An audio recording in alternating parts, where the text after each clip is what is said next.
Hello mga kaibigan!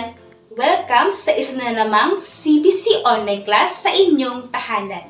Ako si Teacher Giselle at magpatuloy tayo sa paglakad laban sa mundo patungo sa kaharian ng Diyos. Tumungo tayo sa oras ng pagtatanong.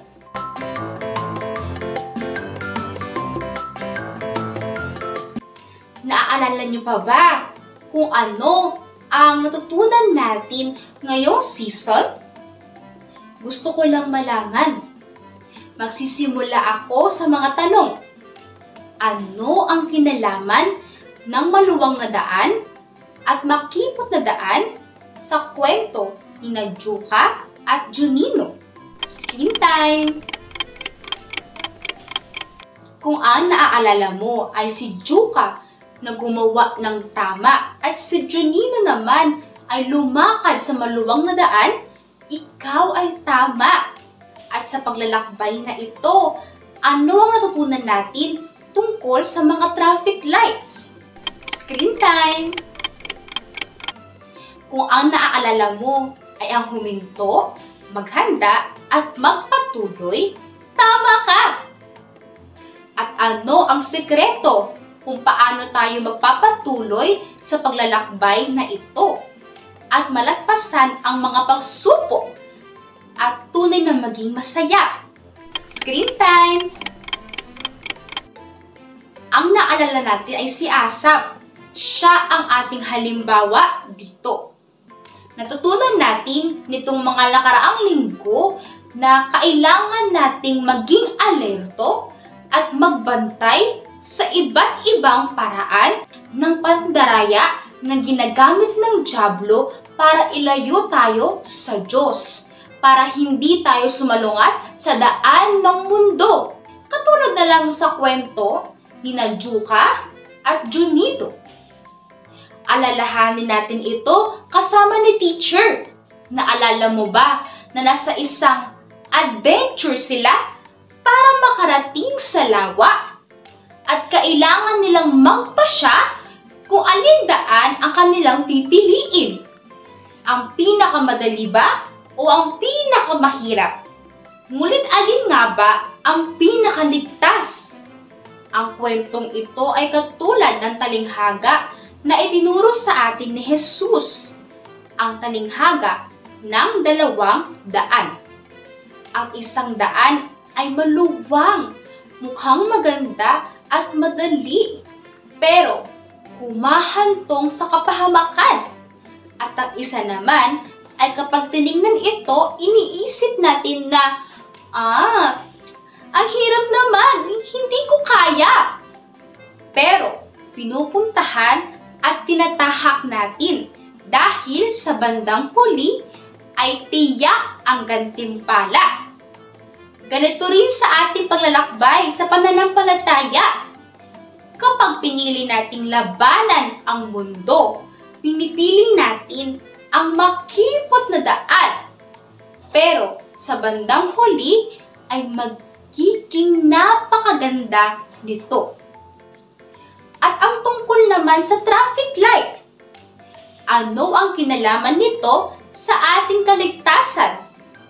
Iniisip natin na ang traffic light ay isang babala para lagi tayong huminto, maghanda, at magpatuloy bago gumawa ng anumang bagay. At ang tungkol kay Asap, naalala niyo pa ba? Si Asap ay muntik nang maligaw mula sa tamang daan dahil patuloy niyang tinitingnan ang mga bagay na mayroon ang mga hindi natatakot sa Diyos. Mukha pa silang masaya at may mga gantimpala. Pero sa bandang huli, nakita niya na ito ay isa palang panlilinlang ng dyablo. Kaya hindi siya naligaw mula sa tamang daan, kundi ipinagpatuloy niya ang pagsunod kay Hesukristo. Ano pa ang matututunan natin sa kwento ni Asap? Hindi maganda ang mainggit sa iba at hindi rin maganda na naghahangad ng magkaroon ng mga bagay na mayroon sila dahil ito ay nagbibigay lamang ng kalungkutan tulad ng nangyari kay Asaph.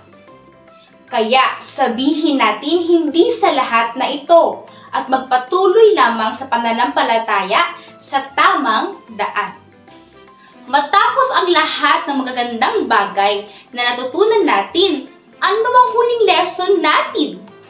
Ang ating oras ay tumatakbo at ang daan ay malapit nang magtapos.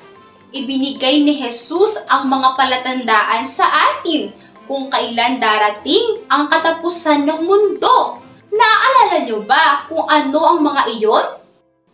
Opo, sinabi ni Jesus na kapag narinig natin ang tungkol sa mga digmaan o balita ng digmaan, ang mga tao ay nagugutom, nagkakaroon ng lintol, kalamidad, at ang mga tao ay magiging malamig sa isa't isa.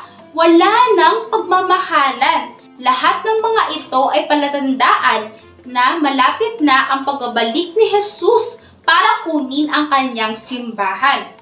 Pero ito ba ay dahilan upang tayo ay mag-alala? Dapat hindi. Hindi ito ang dapat maging dahilan para tayo ay mag-alala, kundi para tayo ay maging mapagmatsyag, maging alerto at manatili sa daan na ginagawa ang tama at sumusunod sa salita ng Diyos. At ito ay makakatulong upang hindi natin tingnan ang mga mahihirap tulad ng, teacher, napakahirap na hindi magsinungaling, napakahirap sumunod. Kapag tiningnan mo ang mga bagay sa ibang paraan tulad ng, mananatili akong tapat sa pananampalataya, gagawin ko ang sakripisyong ito dahil sa bandang huli ay magiging sulit ang lahat. Ano ang mangyayari? Magpapatuloy ka, magkakaroon ka ng lakas upang manatili sa daan. Tingnan natin kung ano ang itinuro ng salita ng Diyos tungkol dito. Ngayon ay mag-memorize tayo. Buksan ang iyong Biblia sa Bagong Tipan sa Unang Korinto, chapter 2, verse 9. Tara na! Ganito nga ang sinasabi ng kasulatan. Wala pang taong nakakita, nakarinig, o nakaisip sa mga bagay na inihanda ng Diyos para sa mga nagmamahal sa Kanya. Ano ang sinasabi ng salita ng Diyos tungkol dito? Na ito ay magiging kamangha-mangha, mas dakila, mas maganda kaysa sa iniisip natin.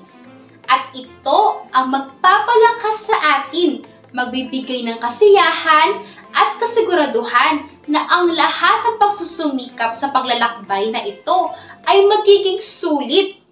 At ngayon, aking munting kaibigan, sa lahat ng iyong natutunan, ikaw ay tunay na magdesisyon na lumakad kasama si Jesucristo laban sa mundo.